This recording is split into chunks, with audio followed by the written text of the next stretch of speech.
Welcome to the virtual classroom of Chem-based School of Chemistry. Sound clear? Binul, can you hear me clearly? Your microphone is disabled, so if you need to speak to me, you should raise your hand if you want to speak. If your question is long, you can raise your hand. There's an option called raise hand, and if not, you can simply type the question. So I thought of starting from the Gibbs free energy. I know I just completed it, but not the questions, the theory part of it, because it's a very important concept, the Gibbs free energy, because this is something new to the new syllabus, and which was never done for the Cambridge A levels before. The first time to introduce the Gibbs free energy, and very, very few past paper questions you notice. So therefore I thought to restart the Gibbs free energy. Let us first of all see what is Gibbs free energy and the importance of it. We discussed in the previous lessons the importance of enthalpy and entropy when predicting the feasibility of a reaction. We said in terms of enthalpy, the exothermic reactions are feasible in terms of enthalpy, and endothermic reactions are not feasible. And we also came across certain reactions where it's exothermic but it doesn't take place. A good example is the dissolving of limestone calcium carbonate in water. If you calculate the enthalpy change, it will be exothermic, but it never, calcium carbonate, limestone never dissolves in water. And then ammonium nitrate dissolving in water is an endothermic process. That means it should not dissolve spontaneously at room temperature, but ammonium nitrate do dissolve spontaneously at room temperature. So some exothermic reactions do not take place and some endothermic reactions do take place. So to explain this concept, because how exothermic reactions does not take place and why endothermic reaction do take place, we use the term entropy, the concept of entropy. The scientific term for disorder is entropy. There I explain how to calculate the total entropy, how to first find the system entropy, surrounding entropy, then how to calculate the total entropy. Based on the total entropy value, how to predict the feasibility of reaction. If the total entropy is positive, such reactions are said to be feasible. If total entropy is negative, such reactions are said to be not feasible, right? So that is in terms of entropy. So if enthalpy fails to explain the feasibility, we'll move on to the next point, which is entropy. In some reactions you come across, you cannot explain the feasibility in terms of entropy or enthalpy. Both fails. And that's the point where we use the Gibbs free energy. Right? Now what is Gibbs free energy? Gibbs is the person's name who discovered this concept. His full name is J. Willard Gibbs, so it's named after him. That's why it's Gibbs. And the free energy means the remaining energy after the system utilizes a part of its energy for enthalpy, another part for entropy. So once the system utilizes part of the energy for enthalpy and other part for entropy, the remaining energy is known as the free energy. So that's why we call this as Gibbs free energy. So when the part of the energy goes for enthalpy, another part goes for entropy, the remaining energy, the free energy, is used to explain a feasibility of a reaction where feasibility cannot be explained in terms of enthalpy and entropy both. Clear? So like we use delta H to show the enthalpy change, which is also measured in kilojoules a mole. Delta S is the entropy change, which is measured in joules per Kelvin per mole, right? So likewise, the Gibbs free energy is denoted by delta G. G stands for the Gibbs free energy. And if you use theta symbol, that is the standard Gibbs free energy.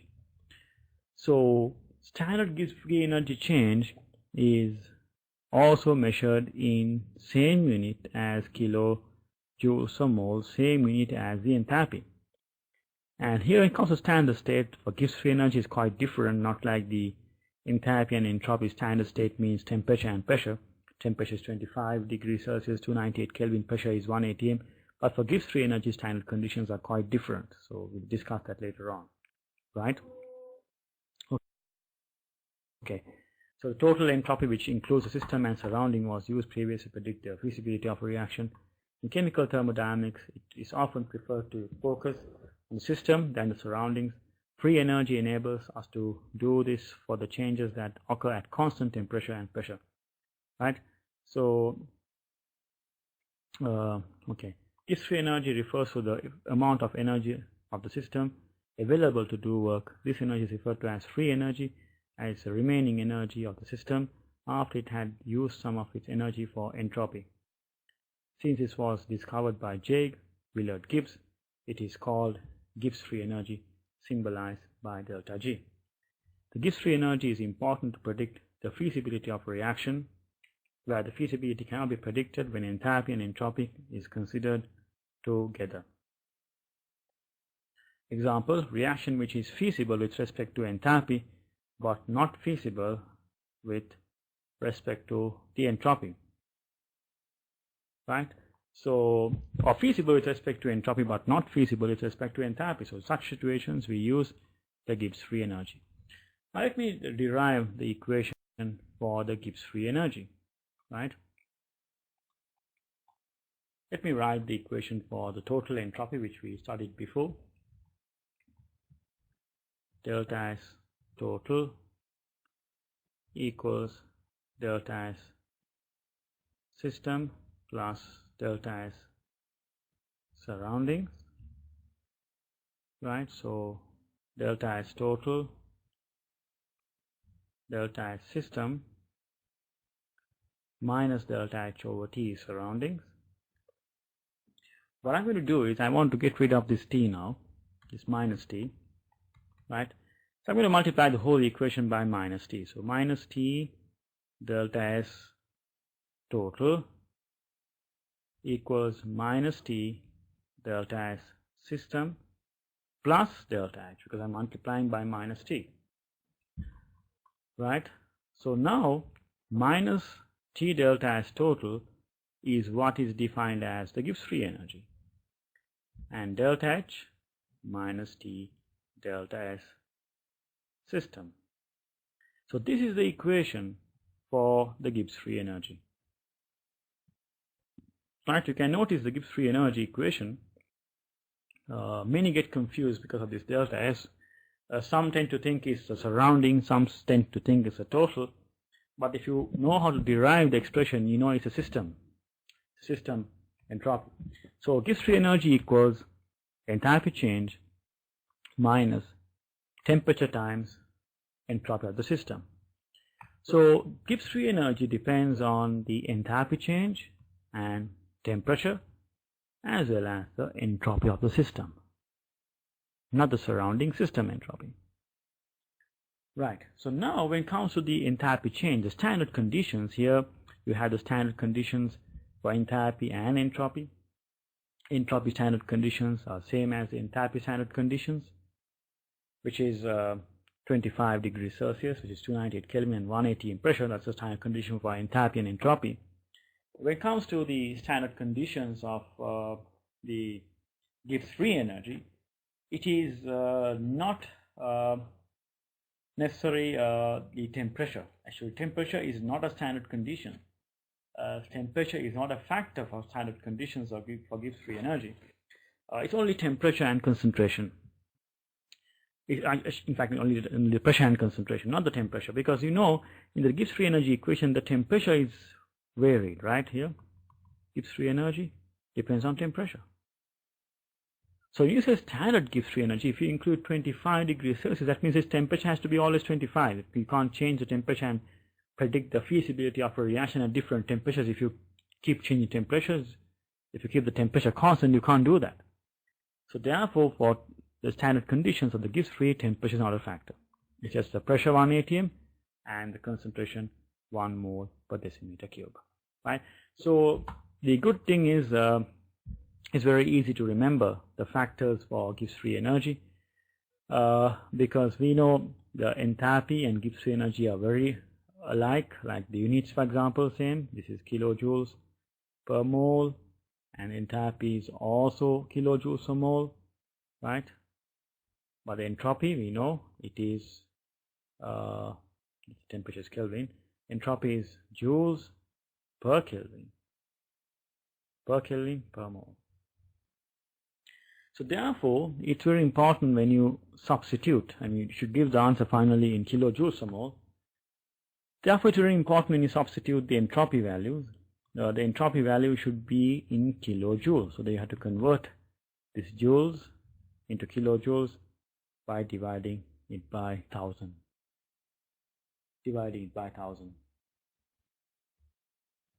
Right?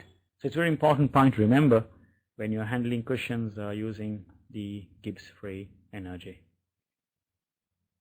And also, we know to predict the feasibility of reaction in terms of enthalpy, if it's negative feasible. In terms of entropy, total entropy is positive. We can't say the feasibility of reaction just by studying the system entropy. If the total entropy is positive, it's feasible. And as for Gibbs free energy, if the Gibbs free energy is negative, it's feasible. It's just, I said, it's just like similar to the enthalpy. Enthalpy negative exothermic, likewise the Gibbs free energy is negative, it is feasible. If the Gibbs free energy is positive, it's not feasible. If the Gibbs free energy is 0, then that means system is in equilibrium. System is in equilibrium. That means it will not favor reactants or the product. It's in equilibrium if it is 0. Clear? Right. So two things to remember. The standard conditions does not refer to temperature in Gibbs free energy. Units kilojoules or more. Therefore, when you're calculating, you have to convert the system joules per Kelvin per mole to kilojoules per Kelvin per mole, and that's and also the feasibility. Gibbs free energy is negative, is feasible. Positive, not feasible. Is it clear? Clear? Please type your answer. It's clear. Any questions? The long question, raise. Just click raise hand.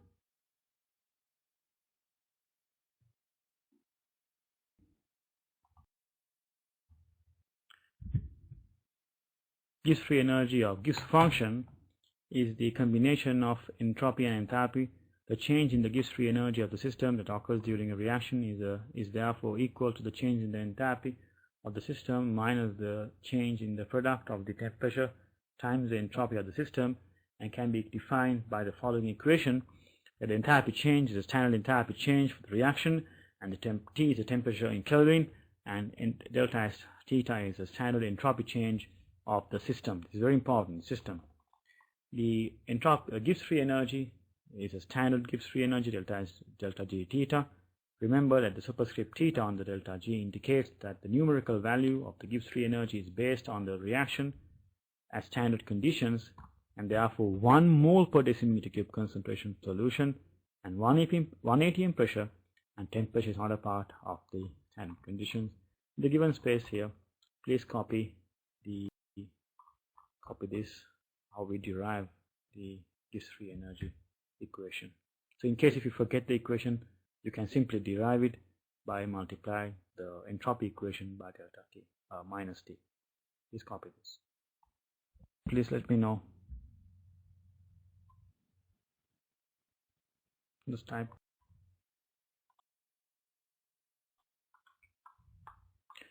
So as for the definition of the molar Gibbs free energy, the standard molar Gibbs free energy is the it's just like the standard enthalpy of formation, right?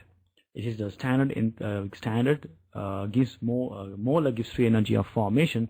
I said the Gibbs free energy goes definitions and units, and most of it goes along with the enthalpy, so it's very easy to remember.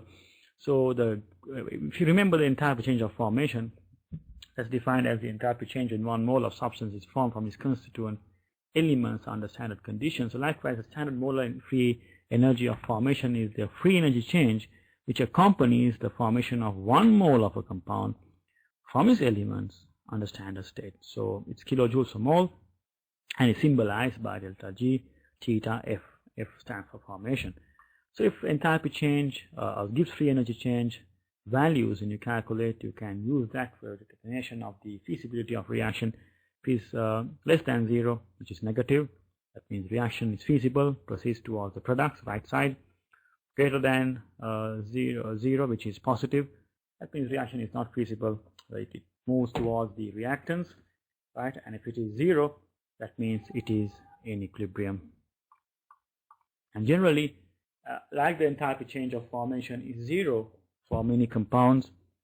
Many compounds is 0 because, for element state, like example, enthalpy of formation of hydrogen is 0, enthalpy of formation of oxygen is 0, enthalpy of formation of nitrogen. In element state, enthalpy of formation is 0. Even enthalpy of formation of carbon is 0 because at room temperature, carbon is existing as a solid. Enthalpy of change of magnesium or sodium solid is 0. So likewise, the standard Gibbs free energy of formation of element under standard condition is considered to be 0. Right, so let us see under what conditions we use this Gibbs free energy. Look at this graph very carefully. Just enlarge this for a while. Right, look at this. Now this explains the feasibility of reaction in terms of enthalpy and entropy, and we also will be studying under what situations Gibbs free energy comes in. Now look at this. This is entropy. This is total entropy, positive. We know total entropy is positive, is feasible. And if it is negative enthalpy change, if it's negative, right? Total entropy is positive, enthalpy change is negative. That means this reaction is feasible. We know in terms of entropy and enthalpy, both is feasible. So this particular reaction over here is feasible in terms of enthalpy and entropy. As for this, enthalpy change is positive, endothermic, right? Not feasible. Total entropy is negative, not feasible. So in terms of enthalpy and entropy, this reaction will not happen, not feasible, right? How about this point? In terms of entropy, it is feasible, positive. In terms of enthalpy, it's positive, it's not feasible. So in terms of entropy, entropy says reaction is feasible, enthalpy says no, reaction is not feasible. Now comes a question mark. In terms of entropy is feasible, in terms of enthalpy is not feasible. Look at this. In terms of enthalpy, enthalpy says this particular reaction over here is feasible because enthalpy is positive or negative, exothermic. But the entropy says, entropy is negative, total entropy, so entropy says no, reaction will not take place. So now again another question mark here. So when entropy, the reaction is feasible, enthalpy is not feasible, enthalpy is feasible, entropy is not feasible. That is the point where we use the Gibbs free energy to explain the feasibility of a reaction at these 2 points. Clear? Right. Let us see how to use the Gibbs free energy. Before that, now if the reaction is feasible in terms of enthalpy and entropy, that also have to be feasible in terms of Gibbs free energy. Right? I'll try to write the Gibbs free energy equation here. Right, which is delta G equals delta H minus T delta S. This is system. Okay, look, now in terms of, let me prove that these two are, this is possible, this is not possible in terms of Gibbs free energy also. So now if entropy is positive, okay, this is positive, this part is positive, positive, negative is negative, this part is negative now. Enthalpy is also negative. So this is negative, positive, negative, negative, 2 negatives, Gibbs free energy is negative. The Gibbs free energy is negative is feasible. Gibbs free energy is same function as the enthalpy, negative, feasible. So here, enthalpy is positive and the entropy is negative. So entropy is negative, negative, negative becomes positive. So this part is positive, This part is positive. So both positive values, Gibbs free energy will be always positive. It's not feasible. And then comes over here. So this, to solve this question mark in Gibbs free energy is very important, because this cannot be solved by in terms of entropy and enthalpy. So entropy is positive, so this is positive. Positive, negative is negative. Enthalpy is positive. Now here, enthalpy is positive. This part is negative. So positive, negative, we don't know, right? If the negative value is more than the positive value, this becomes negative. Then it is feasible. How the negative value can be more than the positive value? Only if the temperature is greater. So this particular reaction is feasible only when the temperature is very high. If this reaction is not taking place at room temperature, what we should do is slightly increase the temperature, it will take place. Because when you increase the temperature in terms of Gibbs free energy, it becomes Gibbs free energy, it becomes negative. The Gibbs free energy is negative, it's feasible. So this is spontaneous only at high temperatures. Otherwise, that reaction will not take place. Low temperatures, no. Look at this point. Right? Here, the enthalpy is negative. Gibbs free energy, the enthalpy is negative. Entropy is negative. So negative, negative is positive. So in this situation, this is negative and this is positive. So now, this reaction to happen, the positive value should be less than the negative value. That means the negative value should be more than the positive value. So in that case, the reaction becomes feasible. Right? If the negative value outweighs the positive value, the reaction becomes feasible. So how come the negative value becomes more than the positive value? This positive value has to decrease. That means temperature has to drop. When temperature drops, positive value drops, negative value outweighs the positive value, the reaction will take place. Is that clear? So these situations, when the entropy is positive, enthalpy is positive, the reaction will happen only at very high temperatures. And if the enthalpy is negative, entropy is negative, the reaction will happen only at low temperatures. Is it clear? Yavuna, your microphone is disabled. If you have a long question, if you want me to enable your microphone, there's an option to raise hand. Just click on it. I will enable your microphone. You can speak. If not, you can type the question. Is it clear? Any questions up to this point? I'm just repeating the Gibbs free energy again because it's a very important concept and it's something new. The new syllabus, we will not get much past the question. So those conditions, the 4 conditions I have given as a note here, right? You can go through it. And next is state the factors to be considered when calculating the entropy, Gibbs free energy of the, this is just Gibbs free energy, and explain how the Gibbs free energy of a reaction is calculated. So there are certain things to be considered when calculating the Gibbs free energy. As I mentioned before, the units of Gibbs free energy is kilojoules or mole. Therefore, when you're converting, you have to convert the system entropy, which is given in joules per Kelvin per mole, to kilojoules by dividing it by 1000. That has to be done. And also the standard conditions for Gibbs free energy does not include the temperature. Doesn't include the temperature, right? Okay. The Gibbs free energy and enthalpy are both measured in kilojoules per mole, whereas the entropy change is calculated in joules per Kelvin per mole. Thus, one must change the entropy change value into kilojoules before calculating the Gibbs free energy. Like similarly, the same way like enthalpy change, we find the enthalpy change by the system, enthalpy change by the product enthalpy minus the reactant enthalpy. Likewise, you can find the Gibbs free energy change also same way. That is the total the number of moles of Gibbs free energy of the products minus the total the number of moles of Gibbs free energy of the reactant. So products Gibbs free energy minus the reactant Gibbs free energy, you can get the difference the Gibbs free energy change of that particular reaction. So it's very important to calculate the Gibbs free energy of the reactants or the products are calculated by this equation, which is the Gibbs free energy equation, delta H minus T delta S system.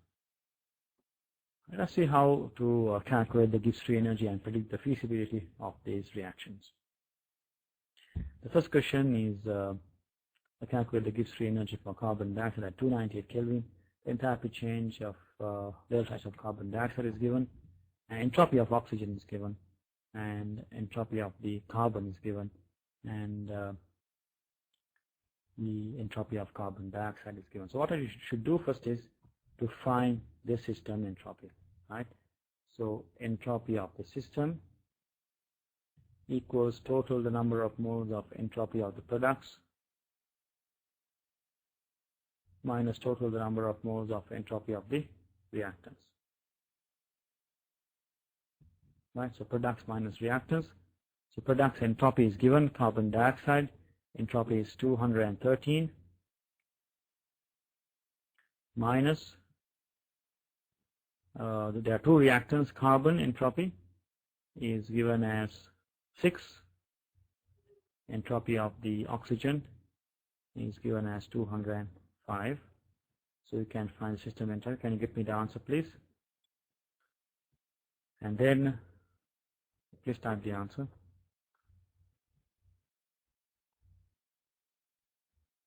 And delta H is given as minus 393 minus temperature is 298 times the answer here divided by 1000. Why we divide by 1000? Because entropy is generally given in it's always given in joules per Kelvin per mole, so it should be in kilojoules because Gibbs free energy is in kilojoules. So what's the answer? What's the answer for the system entropy? I think we did this in the earlier session.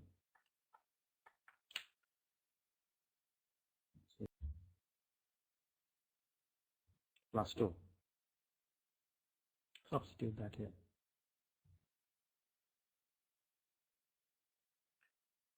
So minus 393 minus 298 times 2 divided by 1000. You get the answer as minus 393.596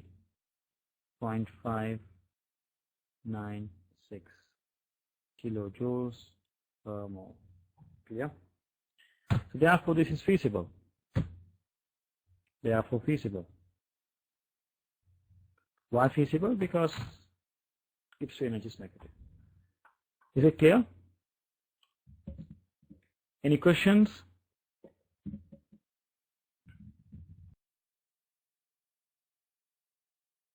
Same way to the next one. Try the next question and get me the answer. Right, the next one you have to calculate the system entropy again. System entropy. Total number of moles of entropy of the products minus total the number of moles of entropy of the reactants. Products carbon monoxide, so it multiply that by 2. So minus 110 times 2 minus reactants, carbon and oxygen. Carbon is 6, oxygen is 205. I can get the system entropy. This is minus 220. Can someone get me the answer? Minus 211. So minus 431. So delta G, delta H minus T delta S. Delta H is minus 110. Sorry, delta H is what? Delta H for this reaction.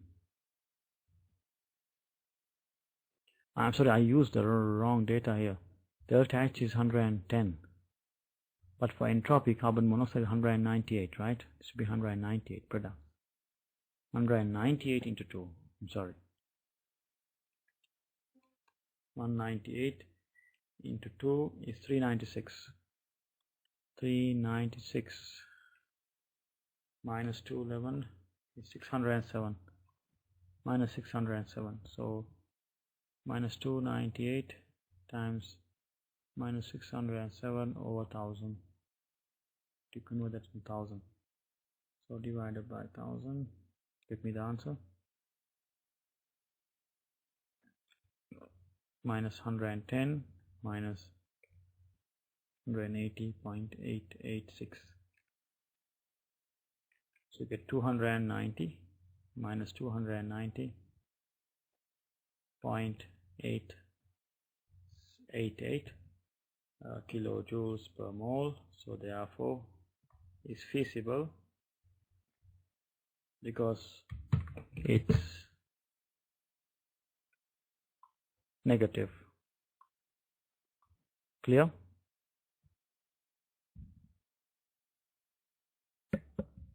Okay, I'll give you 2 minutes. Try the next question as well. We're done. Likewise, the next one, same way.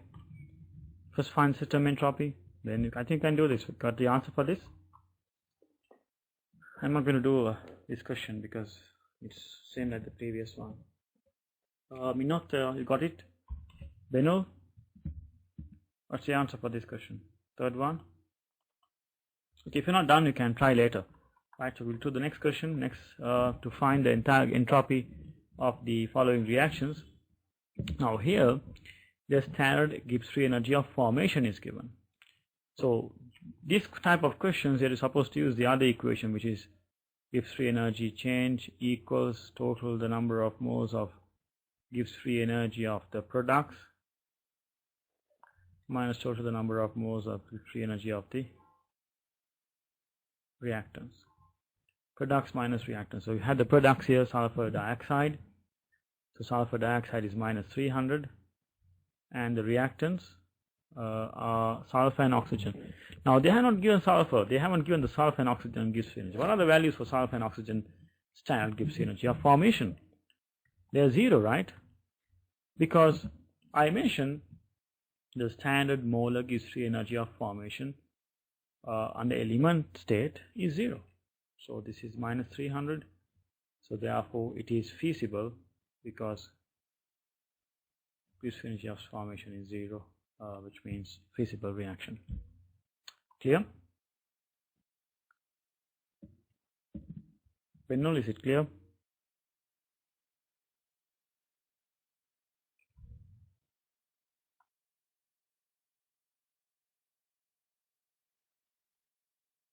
Yeah, try the next question. Same way. Gibbs free energy of formation equals total the number of moles of product Gibbs free energy of the products minus total the number of moles of reactants. So products here, we multiply by 2. Sulfur trioxide is minus 371 multiplied by 2, right? And the reactants, you have sulfur dioxide again, it's minus 300 times 2. Plus oxygen is 0 because we discussed that standard Gibbs energy of formation of substances on the element state is 0. So now you get the answer for this. If it is negative, feasible, not positive, feasible. Get me the answer for this. And we'll just try one more question, which is the last question. After this, don't do C, you can try question D. Yeah, please get me the answer for this. As for the Minot's, yeah, it's minus 142 kilojoules per mole. Just leave the C question, question C for homework, and try question D. Get me the answer for the question D. Reactants. So there are two products, so sulfur dioxide and water. Now it's very important the physical states. Here it is. Water is in liquid state, so you look for liquid water, the Gibbs free energy, not the gaseous. So you have water here, liquid state. Yes, Ryan, you have clicked the raise hand button. Any questions? Your microphone is enabled now. Sir, how did the Gibbs free energy of sulfur and oxygen become zero? Yeah, that's the definition of the standard molar Gibbs free energy of formation. On the element state is zero, right? We discussed that before. I think you missed that part. Gibbs energy of formation of under standard conditions of an element is zero. It means hydrogen. It's just like the enthalpy of formation, because hydrogen is available as hydrogen. Oxygen is just oxygen. Carbon is carbon. So any substance, the molar Gibbs energy of formation under standard conditions will be zero. So sulfur, oxygen, carbon, all will be zero. Clear?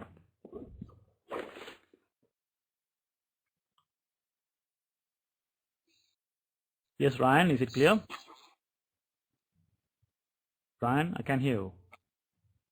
Yes, it's clear. Okay. Try the last question.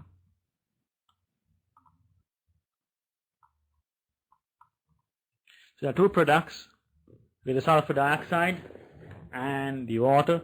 Multiply the Gibbs energy of sulfur dioxide by 2 and water also by 2. You add the two together, then you get the Gibbs energy of the products, and then likewise you get the hydrogen sulfide multiplied by 2 and add oxygen. Oxygen is 0 here because it's an element state. Get me the answer for the last one.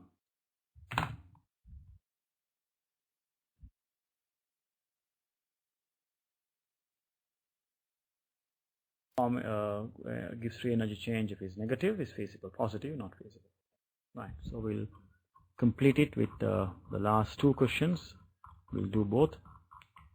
Calculate the temperature above at which the following non-spontaneous reaction becomes spontaneous. Assume that enthalpy change and entropy of the system does not change much with temperature. Any system doesn't change anyway, so only enthalpy. So what you should do is, you're supposed to find the temperature. Now this is the equation to be used. That gives free energy equals enthalpy change minus T delta S. Now it says calculate the temperature above at which the following non-spontaneous reaction becomes spontaneous. So you must first of all minimum temperature you calculate. That is when the Gibbs free energy is 0. Right, 0. Clear?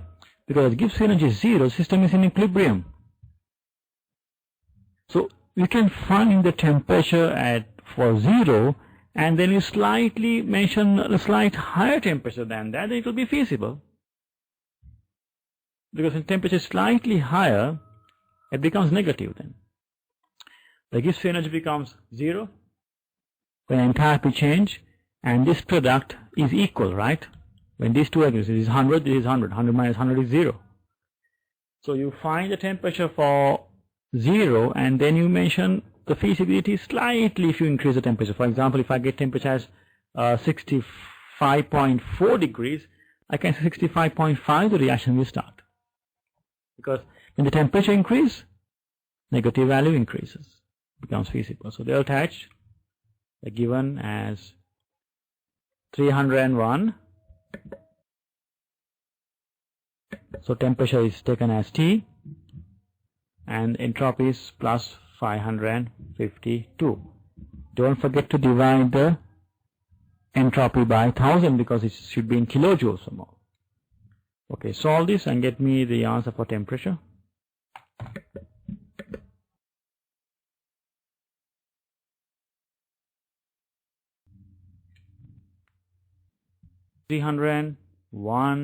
.56 Kelvin. So that particular temperature, the system is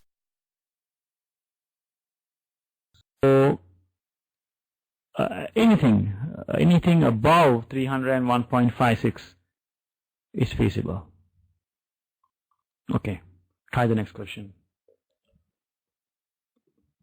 With the help of energy cycle, calculate the Gibbs energy of formation for the below decomposition, hence coming from the feasibility. Let's just construct first of all, like we constructed the thermochemical cycle, construct the Gibbs free energy cycle, same thing. And then you apply the Hess's law. Okay, start. So when you react this with this is what you need to find, Gibbs free energy of formation for this reaction. So formation of sodium bicarbonate is given, formation of sodium carbonate is given, carbon dioxide is given, and formation of water is also given. So sodium, carbon, oxygen, hydrogen. So this is minus 850. Should multiply that by 2 because there's 2 moles. Formation is always defined for 1 mole, so there's 2 moles here multiplied by 2. Sodium carbonate 1045, carbon dioxide 390, water 235. So what you do is now you add this plus this, make it equal to these 3. You have to write here according to Hess's law.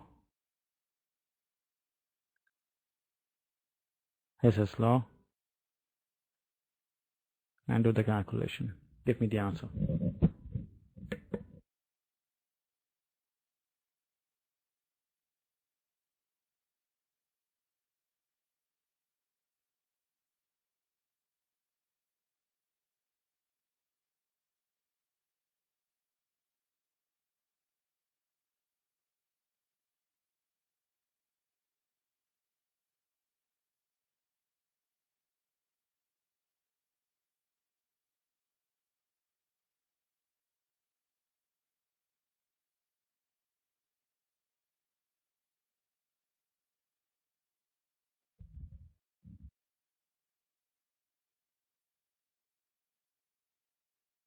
Right, it's plus, therefore it's not feasible. This is not feasible at room temperature. We know sodium bicarbonate does exist at room temperature. It doesn't decompose unless you heat. So now this reaction, which is not feasible in terms of Gibbs free energy, if you increase the temperature, it becomes feasible, which means, right, a non-feasible reaction can be feasible when the temperature is altered in terms of Gibbs free energy. Right, so with that we conclude the study on the Gibbs free energy. Right, it's very important. I've given a few questions because there's no past paper questions to be discussed much. This is only present from since 2016 papers. Right, so next we'll start on the next section, which is the electrochemistry, next study pack, 6B. So please get the study pack first next to you and we'll start on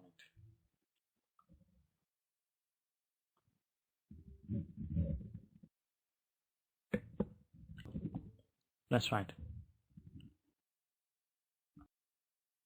I have the study pack. It's okay. You take a piece of paper, we write it down, and when we come for the next class, I'll get you the study pack because I couldn't give it to you in the last class.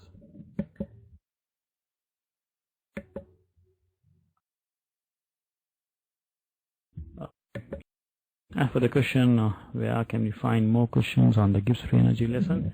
The questions which I have given, if you can practice them, that's sufficient because some questions out of syllabus, so you cannot do such.